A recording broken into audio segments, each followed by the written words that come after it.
हरे कृष्णा दोस्तों, इस चैनल में आपका स्वागत है जहां हम स्टोरीज के माध्यम से आपके जीवन में चल रही प्रॉब्लम्स को एक नए नजरिए से देखने में मदद करते हैं। आज मैं आपको भगवान कृष्ण और सुदामा की कहानी सुनाता हूँ, जिनकी अद्भुत दोस्ती हमें प्रेम, विनम्रता और कृष्ण की कृपा के बारे में सिखाती है। हरी भरी हरियाली के बीच बसे एक खूबसूरत गांव में दो युवा आत्माओं ने एक ऐसा बंधन बनाया जो समय और भाग्य की परीक्षाओं का सामना करेगा। भगवान कृष्ण और सुदामा बचपन के मित्र थे और गुरु सांदीपानी के मार्गदर्शन में गुरुकुल में एक साथ पढ़ते थे। उनकी शिक्षा पूरी होने के बाद वो अलग हो गए, लेकिन ना तो कृष्ण और ना ही सुदामा अपनी मित्रता को भूल पाए। ऐसा माना जाता है कि सुदामा ने कृष्ण से मिलने और उनकी लीला में भाग लेने के लिए ही पृथ्वी पर जन्म लिया था। उन्हें भगवान विष्णु का सच्चा भक्त भी माना जाता है। खैर, जैसे ही समय नदी की तरह बहने लगा, कृष्ण और सुदामा अलग हो गए। दोनों अपनी अपनी यात्रा पर निकल पड़े। उन्होंने एक दूसरे से संपर्क में रहने का वादा किया, लेकिन समय बीतने के साथ उनका वादा फीका पड़ गया। भगवान कृष्ण द्वारिका के सिंहासन पर बैठे, जबकि सुदामा ने एक विनम्र पंडित के रूप में सादगी का जीवन अपनाया। फिर भी जैसा कि भाग्य को मंजूर था, सुदामा ने खुद को गरीबी के बोझ से दबा हुआ पाया। गरीबी के कारण उन्हें जीवन यापन में काफी कठिनाइयों का सामना करना पड़ा। अपने बच्चों का पेट भर सके उतने भी सुदामा के पास पैसे नहीं थे। सुदामा की पत्नी ने कहा, हम भले ही भूखे रहे, लेकिन बच्चों का पेट तो भरना चाहिए ना।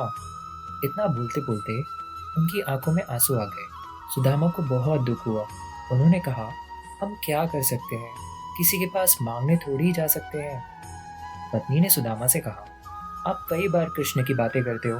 आप कहते हो आपकी उनके साथ बहुत अच्छी मित्रता है। वे तो द्वारका के राजा हैं, वहां क्यों नहीं जाते? वहां जाइए ना, वहां कुछ भी मांगना नहीं पड़ेगा। सुदामा को पत्नी की बात सही लगी। सुदामा ने द्वारका जाने का तय किया। पत्नी से कहा, ठीक है, मैं कृष्ण के पास जाऊंगा। सुदामा की पत्नी पड़ोस से पोहे ले आई। उसे फटे हुए कपड़े में बांधकर उसकी पोटली बनाई। सुदामा उस पोटली को लेकर द्वारका जाने के लिए निकल पड़े। द्वारका देखकर सुदामा तो दंग रह गए। पूरी नगरी सोने की थी। लोग बहुत सुखी थे। सुदामा पूछते पूछते कृष्ण के महल तक पहुंचे। दरबान ने साधु जैसे लगने वाले सुदामा से पूछा, ए, यहाँ क्या काम है? सुदामा ने जवाब दिया, मुझे कृष्ण से मिलना है, वो मेरे मित्र हैं। अंदर जाकर कहिए कि सुदामा आपसे मिलने आया है। दरबान को सुदामा के वस्त्र देखकर हंसी आई। उसने जाकर कृष्ण को बताया। सुदामा का नाम सुनते ही कृष्ण खड़े हो गए और सुदामा से मिलने दौड़े।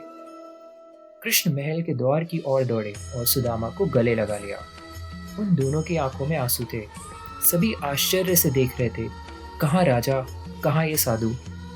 कृष्ण सुदामा को महल में ले गए।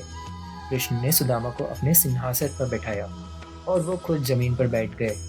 कोमल देखभाल के साथ कृष्ण ने सुदामा के पैर धोए, जो उनके बंधन और कृष्ण के प्रेम की गहराई को दर्शाता है।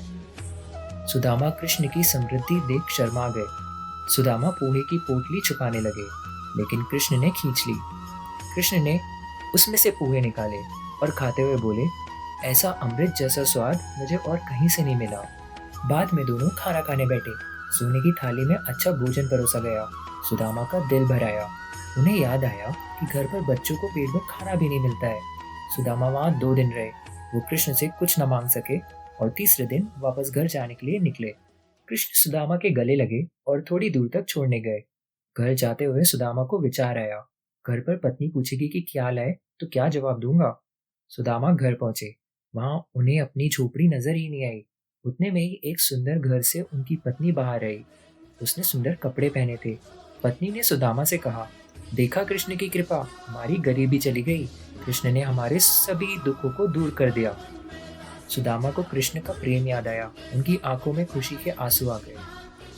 दोस्तों, कृष्ण और सुदामा की ये कहानी हमें इस दुनिया में दोस्ती का वास्तविक अर्थ और मूल्य सिखाती है। और दूसरा सबक, हमें भगवान के प्रति अपनी भक्ति के बदले में कुछ भी नहीं मांगना चाहिए। ईश्वर हमसे बेहतर जानते हैं कि हम क्या चाहते हैं और क्या नहीं। दोस्तों, अगर आपको ये वीडियो पसंद आया हो, प्लीज़ मुझे कमेंट करके ज़रूर बताइएगा। और अगर आप चैनल में नए हैं तो सब्सक्राइब करना ना भूलें। हरे कृष्णा।